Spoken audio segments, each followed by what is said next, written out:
Muchísimas gracias, Diego. Y la palabra es nuestra primero, como siempre. Adelante las preguntas que queráis. Nos dejo mudos a todos. Adelante. Hola, Mila. Sí, hola, buenas tardes. Primero disculpas, Diego, por haber llegado tarde, pero desde Talavera a Toledo todavía cuesta llegar, ha habido un problemilla. Muchas gracias por la conferencia. Es cierto, una pequeña pregunta desde el punto de vista de restauración en urbanismo, ¿no? Es decir, en las grandes ciudades que te visitamos, no pueblos pequeños, hasta hace 20-30 años, hasta ahora prácticamente se ha respetado el cauce del río de una inundación, su espacio. Los planeros municipales, los distintos municipios, Talavera, Toledo, Aranjuez, en la época del boom inmobiliario, invadieron y proyectaron desarrollos urbanísticos importantes sobre la zona de inundación. Y para centrarme en Toledo, donde estamos aquí en Toledo ahora mismo hay, aunque el plan municipal ha sido retirado, ha sido anulado por los tribunales, hay un problema también de ocupación de esas riberas y de enfrentamiento con el respeto tradicional que ha habido hacia el espacio del Tajo en Toledo. Es decir, aquí tenemos, por ejemplo, beneficiarios para Safón, o tenemos en la Peraleda miles de viviendas, ¿no? Eso no hemos aprendido todavía a respetar y a darnos cuenta de los periodos de retorno, de las inundaciones, de dejar el espacio al río. Ahora que tenemos más información, que está en internet disponible, es decir, que sabemos los 10, los 100, los 500 años, ¿por qué todavía seguimos insistiendo en meterle al río en un canal y dejarle con algo como ningún algo muerto, en este caso un carro? La respuesta es obvia, ¿no? El dinero, el espacio es dinero, ¿no? O votos para el alcalde, porque si yo tengo espacio y hago un parking, pues, o hago un sitio para, yo qué sé, para las fiestas, a las ferias, o para lo que sea, o para la iniciativa privada. O sea, el tema fundamental es que no hay una respuesta ciudadana en contra de eso. Yo... la historia es esa, ¿no? Y dices, tengo algo, no sé qué hacer, pues lo tiro al río, ¿no? Esa es la tendencia. Y entonces dices, bueno, como todo el mundo está hecho una basura, pues lo aprovecho, ¿no? Y me comprometo a hacer un paseo marítimo o marítimo fluvial, para compensar ese tipo de cosas. Pero el problema es el espacio. El espacio no debería de tener precio. El espacio fluvial es el espacio fluvial, no se toca. Hombre, ahora... Bueno, no sé, claro, las cuestiones municipales van aparte, pero las cuestiones de urbanismo, pues ahora tenemos una directiva de inundaciones que donde hay problemas de inundación ya están marcadas las zonas donde no se puede hacer. O sea que en principio los urbanistas municipales o la comunidad correspondientes, las planificaciones deben saber a qué atenerse. Las confederaciones ya no tienen excusa para decir, es que no tengo datos, no tengo... Ya los datos están. Falta el paso siguiente, que es que se obligue a los notarios y a los registradores de la propiedad, fundamentalmente, a tener eso, y cuando compren una zona en una inundable, que lo pongan en la escritura, para que el señor diga, no, se me ha inundado, cuando venga la crecida y se me ha inundado. Y pues, pero es que usted ha comprado una casa en terreno inundable, es que no sabía. Pues que lo diga la escritura. Eso es lo que falta, yo noto, pero en ese aspecto vamos por el buen camino gracias a la directiva europea. No sé si querías que dijera alguna otra cosa que me falla.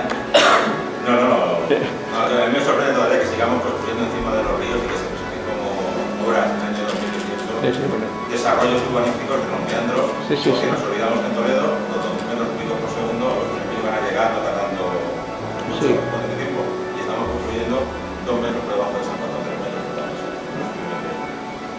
Pues seamos conscientes que cuando se inunde, pues se inundó, no pasa nada. Lo que tenemos que tener es un buen sistema de precaución y prevención para cuando venga la avenida, que la gente se vaya. O sea que eso es lo que pasa en muchos... En el Danubio, me acuerdo de una vez que estuvimos ahí viendo cerca de Viena, y entonces estábamos en un restaurante, al lado viendo las orillas del Danubio, y me dicen, mira, aquí en este restaurante donde estamos, cuando viene una crecida normal, llega hasta el primer piso, y cuando es importante hasta el segundo. Y era una casa que estaba hecha en 1500 y pico. Pero la gente sabía eso. Cuando venía la crecida, cogía y se iba. ocupaba el territorio, pero era consciente, pero no como aquí, que cuando viene la crecida empezamos a llorar, a pedir al Estado indemnizaciones y los políticos como tontos a pagar. Ese es el tema fundamental, ¿no? Lo que hay que hacer es prevenir y decir, oiga, si usted se mete aquí, se expone a esto. Sí. Yo quería preguntarle qué causas son las que producen la eutrofización del agua, qué impacto negativo causa el río y si se puede revertir la situación al mundo. Bueno, la eutrofización no es más que un exceso de nutrientes que da lugar a un crecimiento desorbitado de la vegetación. Entonces, este es un problema importante en los lagos y embalses. Y la vegetación a la que me refiero es el fitoplancton, que son algas microscópicas que ponen todo verde, y entonces un lago con este problema tiene problemas de falta de oxígeno, toxicidad en el fondo. Si lo utilizas para agua de consumo, pues sabe a pescado podrido, en fin, toda una serie de cosas. Eso es en los lagos. En los ríos, lo único que hace es que crece la vegetación con más intensidad, sobre todo la vegetación de orilla.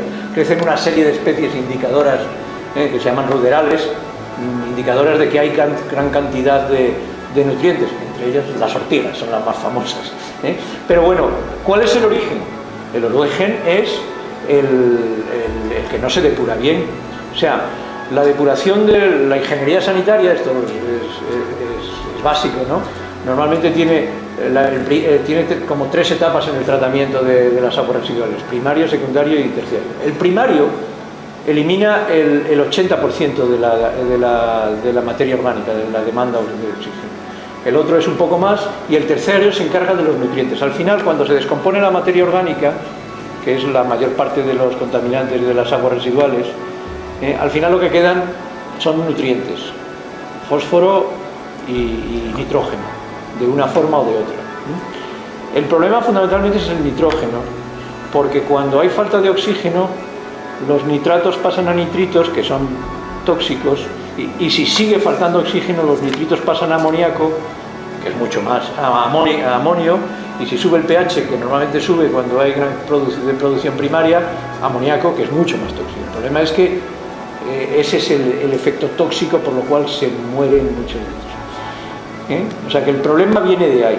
El nitrógeno, porque a veces es más importante el nitrógeno a la altura de Toledo que en el Jarama cerca de Madrid. ¿Por qué es eso? Bueno, pues porque así trabajamos. Nosotros medimos la contaminación orgánica por dBO5, que es la demanda bioquímica de oxígeno. 5 significa 5 días. En 5 días se descomponen los azúcares,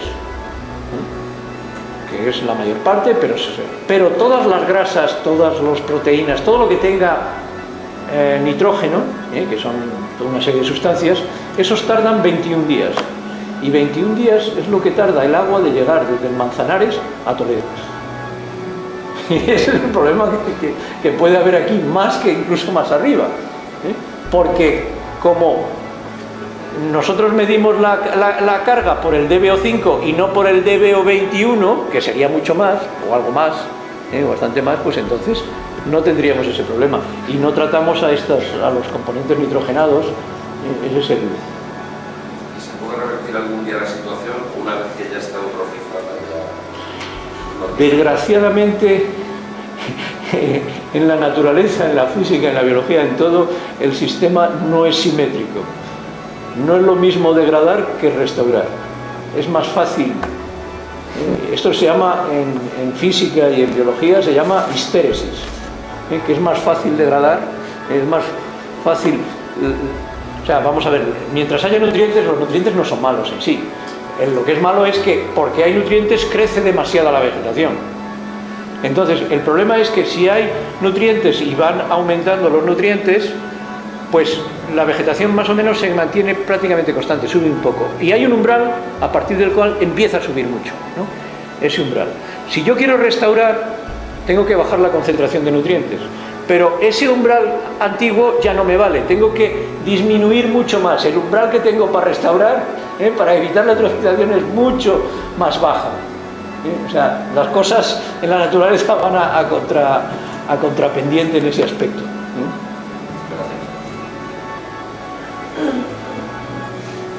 Más. ¿Qué opinión tiene de, no sé, de la labor o de la actitud de la administración, concretamente aquí de Castilla-La Mancha, que está a favor de, sigue estando a favor, conociendo todo esto, que creo que no será secreto para ellos, sigue estando a favor de proyectos como el de Puig de Fudes, que quieren incrementar los aportes los primeros años sin depurar, a pilotazo, etc. O sea, la falta de concienciación de la administración y sobre todo el apoyo en opiniones no técnicas, vamos a llamarlo así. Ya. Bueno, no sé si entiendo exactamente. ¿Conoce el proyecto? Fue un proyecto. No, es que no estoy muy al tanto. Pero Un básicamente. parque temático que están, digamos, apadrinando, que lo están. Como el que hay en Nantes. Sí, bueno. Los primeros años, o el primer año o el segundo, pretenden no tener depuradora. Y van a ir a verter directamente al río. Estando en la situación. Ah, bueno, eso me parece un crimen, ¿no? Es ilegal, o sea, ¿Qué pregunta? que le manden al juez Lerena, que les mete en prisión directamente hasta que decida a instruir la causa. Es que no, es la ley, tú no puedes echar. Están ahora mismo en. Lo que pasa que es que la normativa está por ahí. Los expertos en depuración son muy cachondos porque dicen que, ¿cómo era? El canon de vertido y el canon divertido. Entonces dicen, mire, yo tengo esta situación con esta población y tal, y tengo, y si yo depuro y tal, y consigo estos valores de depuración, tengo que pagar un canon de vertido de tantos. Si yo no depuro nada, tengo que pagar pues mucho más, claro. Pero es que depurar me cuesta mucho más que la diferencia. Hay que pagar mucho más. Por lo tanto, pues, o sea, cuando llegas a esas cosas dices, bueno, aquí está pasando algo raro, ¿no? Sí. En su intervención ha hecho alusión al tema de la Directiva de Responsabilidad Ambiental. Y ha trasladado ahí dos conceptos, el que contamina paga y el que regula caudales paga. Lo primero lo dice la ley, lo otro me lo he inventado yo, pero está en el espíritu de la ley. Yo lo que quería preguntarle, desde su punto de vista, ¿cómo ve que la normativa actual, la que regula todo el tema de vertidos, todo el tema de contaminación, cómo ve usted el nivel de desarrollo de esa normativa? Tanto a nivel de comunidad autónoma como de comunidad de Castilla-La Mancha. A ese nivel de precisión no sé responder. Lo que sí sé es que no se depura. Lo que sí sé es que se deja verter sin contaminar. Yo voy muchas veces a Benasque. Tengo un apartamento en Benasque, en el Pirineo, en el agua más limpia del mundo. Pues el municipio de Benasque, su vertido va directamente al Ésera, directamente con toda la porquería, que luego de abajo hay un pequeño embalse y se acumula todo y se ven las porquerías flotando, o sea, en pleno Pirineo. Ahora ha salido una normativa en que tenemos que pagar canon de la depuración de agua, porque hasta ahora no pagábamos el agua. O sea, nosotros teníamos derecho al agua, pagábamos cuando nos conectaban el grifo, pero no pagábamos nada, no teníamos contador, obviamente como no depuraban tampoco había gasto, ¿no? Y entonces ahora la comunidad, no es vuestra comunidad, es la de Aragón, pero supongo que pasan cosas muy parecidas. Entonces ahora dicen que van a hacerlo y nos obligan a pagar con carácter retroactivo desde hace 3 o 4 años los cánones correspondientes. Y todavía no lo han hecho, la depuradora. O sea, yo soy el primero que quiero pagar porque me da vergüenza que esto sea así, pero no lo hacen. Estos son núcleos pequeños. Los núcleos grandes ya tienen otra normativa. Ya sabéis que este año el Reino de España ha tenido que pagar muchos millones de euros en concepto de multas atrasadas por vertidos. Y estaban las ciudades que eran las responsables. Yo no sé, no me sonaba Toledo. No recuerdo, ¿estaba Toledo o no? No estaba. ¿Tampoco estaba Talavera? No sé. Haréis el paripé, pero limpiar no limpiáis. Sí, esto en la política europea es así. Los italianos son unos expertos en estas cosas. Pero es así, ¿no? No, lo que pasa es que el tema de contaminación en el mundo mediterráneo hay que tomárselo más en serio que en Centro Europa. Porque ellos tienen unos caudales que diluyen, nosotros no tenemos caudales que diluyen. En Madrid, el agua de Madrid es básicamente el que suelta la depuradora de Viveros y luego las otras. Y eso es lo que hay, claro, un caudal que el 90% es agua de depuradora, pues siempre tendrá problemas. Pero se puede mejorar, o sea, se puede mejorar. Aquí los chulos son los de Vitoria-Gasteiz. Estos han cogido y han metido ósmosis inversa. Han cogido la depuradora y el vertido le meten ósmosis inversa y sacan agua prácticamente destilada. ¿Y el alcalde de Favara? ¿No? ¿El alcalde de Favara en Aragón? A eso no lo he oído. No, ese se ha negado a pagar el canon de la depuradora porque ha puesto una verde. Bueno. Te lo voy a mandar. Si funciona, ¿por qué no? ¿No? Evidentemente en los pueblos pequeños no tiene sentido hacer una depuradora convencional. Lo lógico es poner filtros verdes. Para Benasque, digo. Para Benasque, a ver quién es el que da el espacio. Claro. Sí, allí el espacio vale mucho, hay mucha especulación. Claro. Bueno. Yo sí tenía una pregunta, si no tenéis más por ahora. Bueno, luego, que no sé si tienes alguna opinión de los pequeños azudes que hay aquí en Toledo, que hay muchos, desde que entra por el término municipal hasta que sale. Y bueno, pues sí que hay siempre la constante pregunta de si será mejor eliminarlos, no sé hasta qué punto, o sea, si he entendido bien el tema de que la restauración ecológica tiene que ser a nivel de toda la cuenca, evidentemente, si esto sería solo maquillaje o nos quedaríamos... Vamos por partes, o sea, hay un valor cultural que yo ahí no me meto, o sea, que si es una obra histórica, eso tiene su importancia y a lo mejor es más importante el impacto histórico que el impacto ambiental. Hay muchos azudes por los cuales empezar, no hace falta ir por los más... nada, quizá, ambientalmente, ¿no? Sí. Siempre, al final, un azud que no retenga agua hacia arriba, no, pero la otra cosa es hacer un agujero por debajo y que salga el agua, mantener la estructura, pero claro, eso es un poco feo, ¿no? Yo ahí... Claro, es como una secuencia de... Sí, unos tras otros, ya veo, sí, pero... Lo has visto desde arriba. Yo también creo que hay que respetar la historia, ¿no? Sí, tiene su sentido. Yo no entro, o sea, no soy un friki ecologista, ¿no? Digo, bueno, pues todo tiene su valor. Lo comentaba Beatriz. Sí, es un tema complejo, que no es para... Porque es un tema que ha surgido en el Consejo de Paz por el Tajo. Ah, sí, algo de... Sí, o sea, que es un tema, el tema de los azudes sí, azudes no, y tal, bueno, evidentemente las instituciones que defienden lo que es el patrimonio cultural y tal, pues son un poco más revistas a tratar. No, y luego tiene una cuestión sociológica, ¿no? Si la gente de Toledo ha ido durante toda la vida de pequeño a pescar al azud de aquí abajo, a hacer lo que fuere, entonces recuerda sus cosas, o fue con la novia no sé dónde. Esas cosas tienen también su importancia antropológica y emocional, ¿no? O sea, que yo no... Pescar está prohibido. A su paso por Toledo. Pues no veo por qué, porque para lo que debe haber... Está prohibido.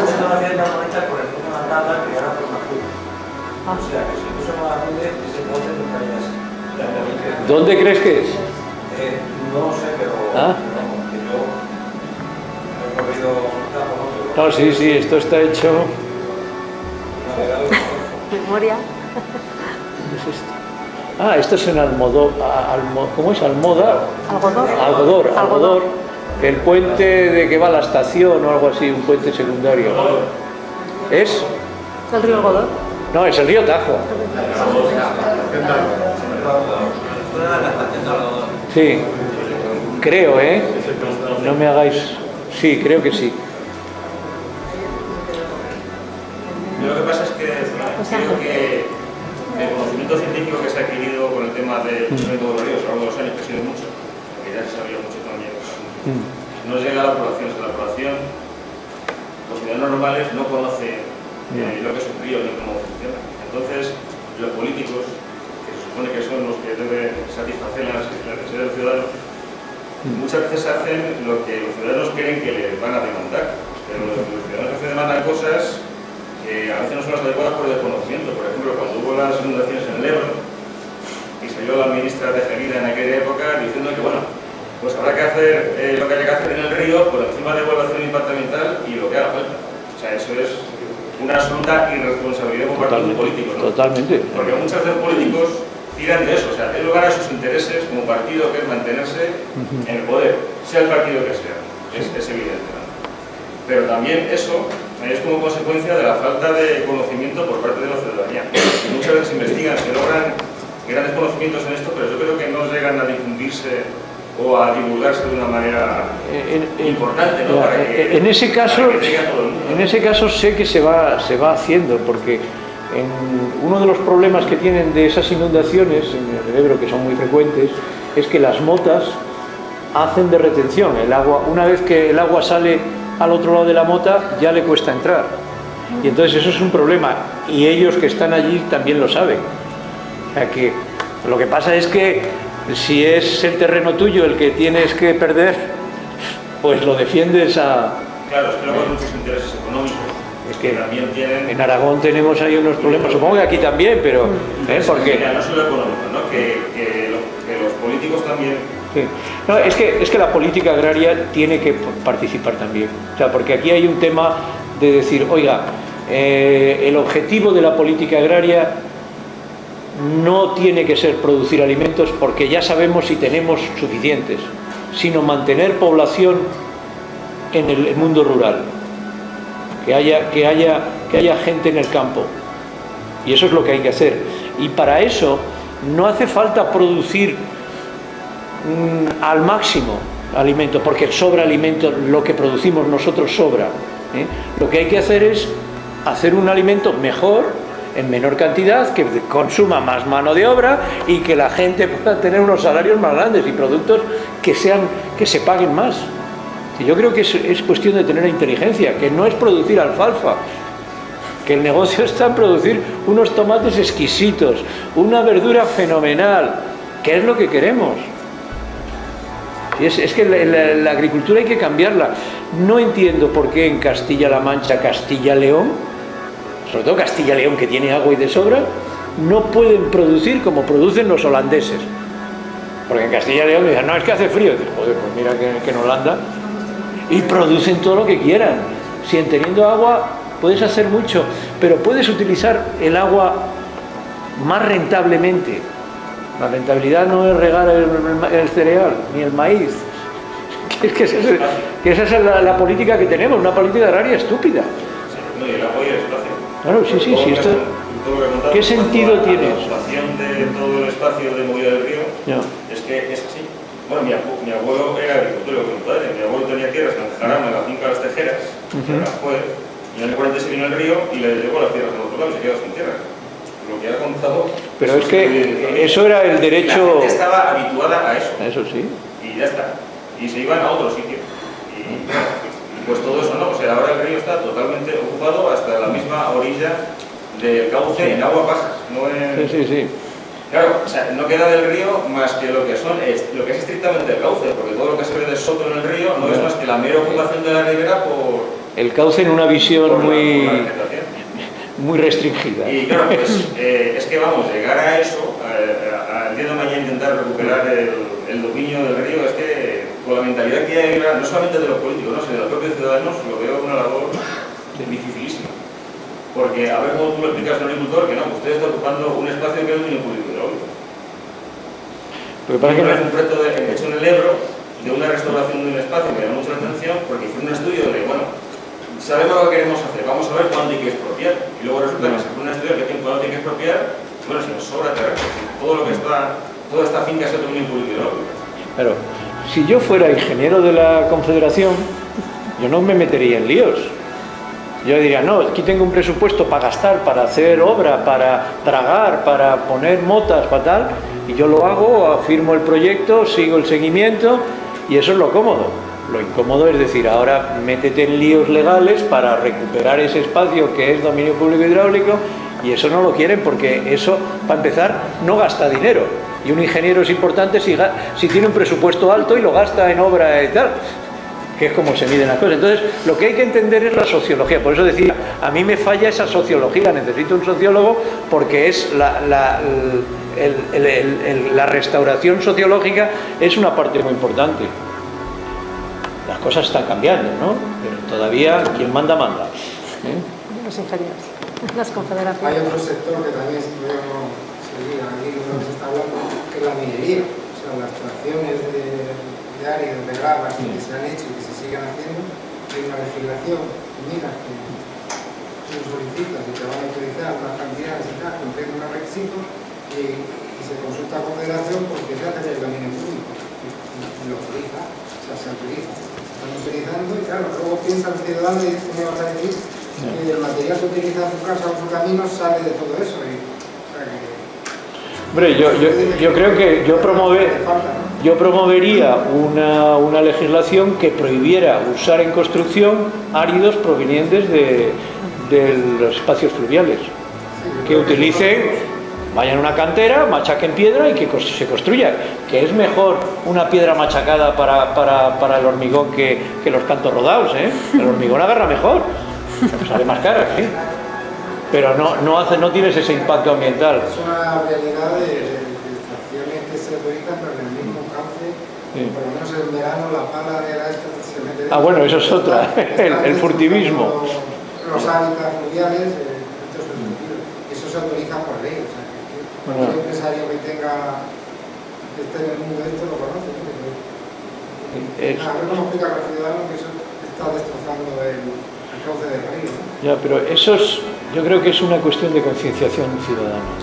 Que si los ciudadanos vemos una cosa, denunciamos, al final los responsables le cogen miedo. Yo creo que ahí está el tema.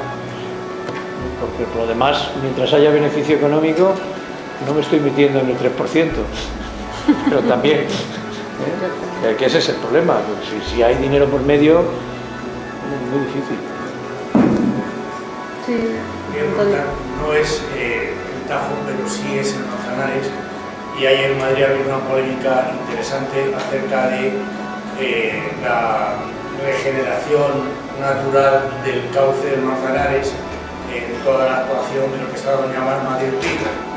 Hay una polémica con los que practicaban remo y tal, pero más allá de eso, ¿cuál es tu opinión acerca de esa experiencia que tiene su punto de interés, creo yo?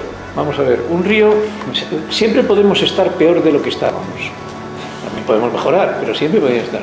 El río estaba hecho un desastre porque era un río, antes de Madrid Río, era un río canalizado con unas paredes de piedra, el suelo yo creo que también era de piedra o casi todo, o muy controlado, y cada kilómetro no sé qué, una especie de azud con una lámina que se subía y se bajaba. Y eso, tiempos existió casi siempre canalizado, antes de la República, o en la República ya existía, antes de la guerra ya existía. Luego, con la época de Tierno Galván, pues lo pusieron, y como queríamos tener Madrid como el Sena en París, y entonces vino el ingeniero correspondiente, pues mira, ponemos unos azudes y ya tenemos una lámina de agua como en París. Y eso es lo que hicieron. Lo que pasa es que en París lo hicieron en 1840 y nosotros lo hemos hecho en 1978, 80, 85, no me acuerdo. Y el paso siguiente fue el Ciudad Río. Una ventaja que tenía la situación en aquel momento era que había una conexión vertical, aunque estuviera más o menos, había un mundo subalveolar por donde también pasaba el agua. Vino Gallardón y dijo, no, hago la M30, la quito aquí, lo meto debajo. Y bueno, pues ya ha roto una de las pocas propiedades que le quedaban al río. Pero bueno, luego siguió pues el embalse continuo. Evidentemente, mis amigos de Ecologistas en Acción, los que llevaban ahí pidiendo, pidieron que se quitaran y era una cosa lógica. Lo quitaron y empezó a crecer la vegetación de una manera... el primer año, vamos, algo excepcional, precioso, y enseguida empezaron a verse peces, patos y otras cosas, pero fundamentalmente patos, de los que comen porquería, porque al fin y al cabo el agua que pasa por el Manzanares en Madrid Río es el de la depuradora. Y la depuradora, como sabéis, las depuradoras no funcionan siempre. Cuando llueve no funcionan. Cuando llueve toda la mierda va al río. Porque tienen mezclados. Esto es otro tema de mejora de los ríos. Lo que pasa es que es a más largo plazo. Hay que separar las aguas pluviales de las aguas residuales, de las aguas de alcantarilla propiamente dicha. Normalmente las alcantarillas son enormes. No tenemos tanta porquería, no producimos tanto. Lo que pasa es que están preparadas para cuando llueve. Y como la ciudad es todo impermeable, todo lo que llueve va a la alcantarilla y entonces necesita una superficie grande. Pero lo que hay que hacer es separar lo que es de lluvia, y esa sí que puede ir perfectamente al río, de lo que es que tiene que ir al resto. Y entonces cuando llueve, si esto se hace, cuando llueve, pues siguen funcionando las depuradoras, porque no les llega un caudal excesivo. Y el otro tema es separar el agua de la taza del agua del fregadero y de la ducha, que eso se puede reciclar, que por ley en los edificios actuales se tienen que hacer separativamente dentro del edificio, pero luego cuando va al tema municipal, todo junto. Y hay que ser consciente de esto, y eso somos todos. El municipio somos todos. Eso hay que ir hablándolo y pidiéndoselo al alcalde. Algo sobre el bypass que has explicado en Japón, sobre unos valses que pasaban los sedimentos. Sí. ¿Conoces la obra? ¿Lo comentas un poco? Eso, donde lo he visto más, las figuras que he visto más son las de Suiza, pero en el artículo que hablaba que también los japoneses lo tenían. Son en empresas hidroeléctricas de montaña, que bueno, ya tienen una pendiente. Entonces lo que les hacen es una entrada en la cola con un subterráneo, con un túnel que sale debajo de la presa. Entonces normalmente eso está cerrado, pero cuando viene el río fuerte, que es cuando mueve las gravas, lo abren, y entonces todo el caudal que pueden se mete por ese túnel, llevándose las gravas, que como tiene una pendiente continua, lo sueltan abajo. Sí, claro, está dimensionado y cuesta dinero, pero resuelven las gravas en los tramos aguas abajo. Es que, tú sabes el negocio que es hacer una presa, que te puede costar más o menos, una presa pequeña, vamos, una mini central, una presa, y a partir de ahí a cobrar. Es un chollo. Y dices, bueno, hombre, pon algo de dinero, haz algo más. Ese es el tipo de cosas. Y en estas presas que has comentado, ¿sabes cuál es el porcentaje de gravas que se llevan por ese túnel? No lo sé, pero te puedo dar el artículo que probablemente lo diga, no lo sé. Así de memoria no. Está en un artículo que hemos escrito sobre caudales ecológicos de sedimentos fluviales. Que el caudal ecológico no solamente es el del agua, también es de los sedimentos. Y entonces ahí es donde lo analizamos. Muy bien, ¿algún comentario más? ¿No? Bueno, pues muchísimas gracias. Gracias a vosotros, porque de verdad ha sido un placer estar aquí y preparar esta charla, y sobre todo que despierte tanto interés. Muchas gracias. Muy didáctica. Les emplazo al día 30 de